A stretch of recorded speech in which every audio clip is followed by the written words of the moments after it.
41 साल पुराना राज कादर खान की वजह से अमिताभ को मिली किशोर कुमार की आवाज़।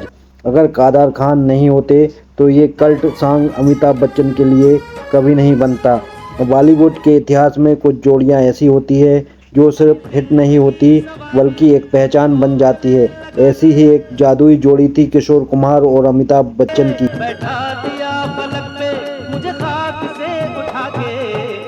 जिस तरह राजेश खन्ना के स्टारडम के पीछे किशोर दा की आवाज़ का बड़ा हाथ माना जाता है, ठीक उसी तरह अमिताभ के एंग्री यंग मैन इमेज को भी उनकी आवाज़ ने एक अलग ऊंचाई दी। अपनी तो जैसे तैसे थोड़ी ऐसे या वैसे।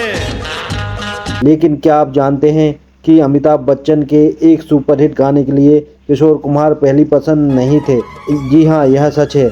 और इस कहानी में है जिद, टकराव और आखिर में एक ऐसा फैसला जिसने इतिहास रच दिया। साल 1985 में रिलीज हुई फिल्म गिरफ्तार में माधवी, रजनीकांत और कमल हसन जैसे बड़े सितारे भी नजर आए। फिल्म के निर्देशक थे प्रयागराज और संगीत की कमान संभाली थी पप्पी लहरी ने। इसी फिल्म का एक गाना धूप में निकला न करो रूप की रानी आज भी लोगों की जुबान पर है। लेकिन इस गाने के पीछे जो कहानी छुपी है वो बेहद चौंकाने वाली है।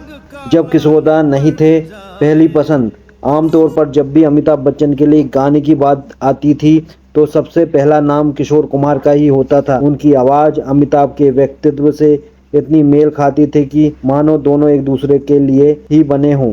लेकिन इस बार कहानी उल्टी थी। पप्पी लहरी इस गाने के लिए शब्बीर कुमार को लेना चाहते थे। वह अपनी इस पसंद पर अड़े हुए थे और किसी भी तरह बदलने को तैयार नहीं थे। जब यह बात फिल्म के निर्माताओं तक पहुंची तो उन्होंने हैरानी जताई। उनका साफ कहना था ये गाना अमिताभ बच्चन पर फिल्माया जाना है और उनके लिए किशोर कुमार की आवाज़ ही सबसे सही है।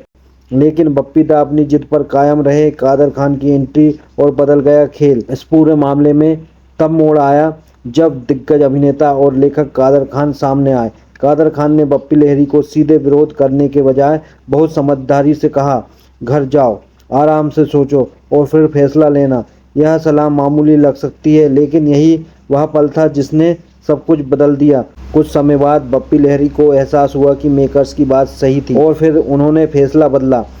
आखिरकार यह गाना किशोर कुमार की आवाज़ में रिकॉर्ड हुआ और जैसे ही यह रिलीज हुआ इसने इतिहास रच दिया। आज धूप में निकला न करो रूप की रानी को हिंदी सिनेमा के सबसे यादगार और कल्ट गानों में गिना जाता है। यह सिर्फ एक गाना नहीं बल्कि उस दौर की पहचान बन चुका।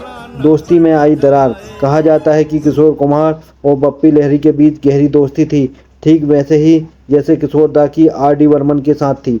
लेकिन इस घटना के बाद उनकी दोस्ती में थोड़ी खटास आ गई। इसके लिए शुरुआत में उन्हें चुना ही नहीं गया था। किशोर दा को यह बात अंदर ही अंदर खटकती रही।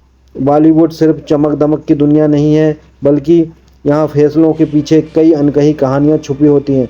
कभी कभी एक छोटा सा निर्णय जैसे किसी गाने के लिए सही आवाज़ चुनना पूरे इतिहास को बदल देता है। अगर उस दिन बप्पी लहरी अपनी जिद पर अड़े रहते तो शायद हमें यहाँ अमर गाना किशोर कुमार की आवाज़ में कभी सुनने को नहीं मिलता।